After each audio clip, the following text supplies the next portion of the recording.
Hello.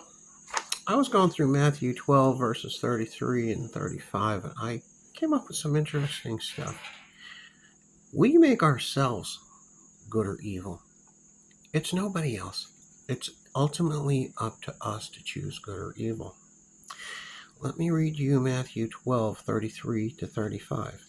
Either make the tree good and his fruit good, or else make the tree corrupt and his fruit corrupt.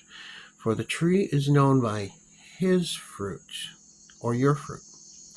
A good man out of the good treasure of the heart bringeth forth good things, and our evil man out of the evil treasure of his heart bringeth forth evil things. We need to produce a quality or trait inwardly and outwardly by choice and being committed to that choice. The battle for addictions and hangups resides in the mind. Remember Ephesians 6:12. For we wrestle not against flesh and blood, but against principalities, against powers, against the rulers of the darkness of this world, against the spiritual wickedness in high places. As children, we never said, I want to be an addict, I want to be a criminal, I want to be a prostitute, I want to be a drug addict. Nobody said that. Nobody ever said that. I know. When I was growing up, nobody ever thought of that. We always had ambitions. But then life threw thorns and thistles and boulders and flaming arrows at us. See, through friends, circumstances, peer pressure, and bad choices, we made our own personal hell. We made it by the choices we made. And that was with the help of Satan. Now here, let me get to this. And his destroyer spirits. They're everywhere. They're like cockroaches and ants and flies and everything else. They're everywhere. His destroying spirits, they're also called demons. See, these destroyers intimately know our every move and help custom build that personal prison or the cell of addiction, pain, heartache, and mental problems that reside in our minds, right in here. Each prison is as unique as the individual. We make our tree good or corrupt. Even doing nothing about it is a choice. We can try to fix things that lead to the insanity of disaster, or cry to Jesus Christ for help through that pain and suffering. Insanity. I want you to get this. Insanity. Doing the same thing over and over and expecting a different result every time. We can cry all we want. We can moan, cry, complain. But without Jesus in your heart, without accepting him in your heart, he cannot help you. You have to let him into your heart. And we'll get to that shortly. When we cry out to Jesus for help by accepting him as Lord of our will and life, we go from I make to he makes. Remember that. When we're battling, we're trying to do this ourselves. And the enemy has made that prison, that addiction, that habit, that hang up, that pain. He custom made it so that we can feel the maximum. But here's the solution, is Jesus Christ. Because we go from I make, I can control my feelings, I can control my emotions, I can help myself, to he makes. He can make you better. Because I can't. Nobody can. Except Christ Jesus. We don't have the power to overcome the damage that the destroying demons have done. They are too strong without the Lord's help. This is why so many who try to overcome addictions, habits, and hurts fail. You are not strong. You need supernatural help. Our addiction, hurt, or hang-up is like a prison cell.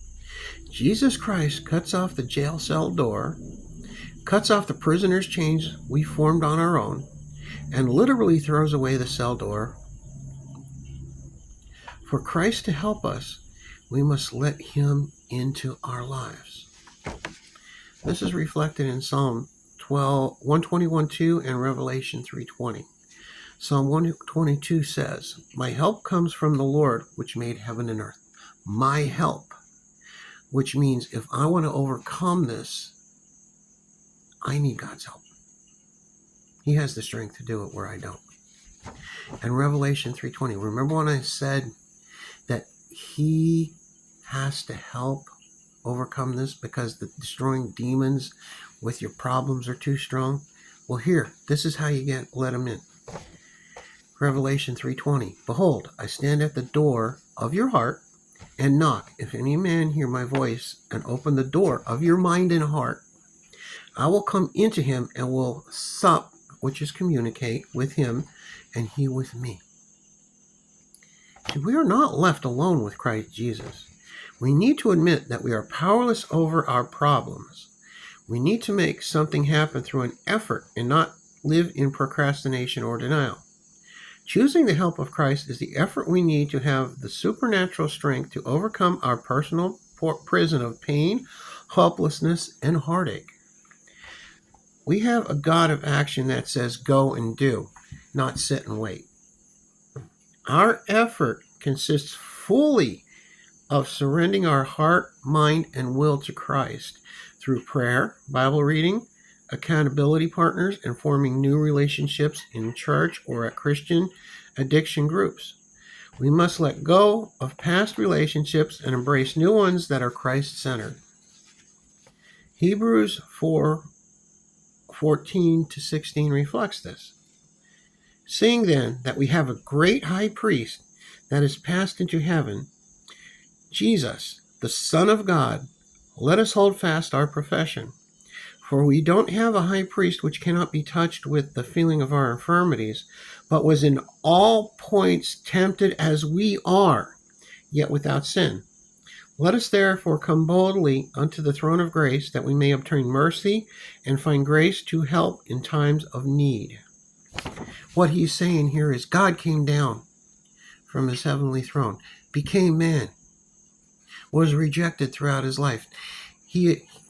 Isaiah says he was a man of sorrows. So yeah, he was a reject, he was a castaway. But at the same time, that was the Son of God coming down, humbling himself, going through these problems, hurts, hang-ups, to see what they were at like firsthand, like a true leader, a true king does. We need to accept him into our heart to overcome this. I did. And the only regret I have was I didn't do that sooner.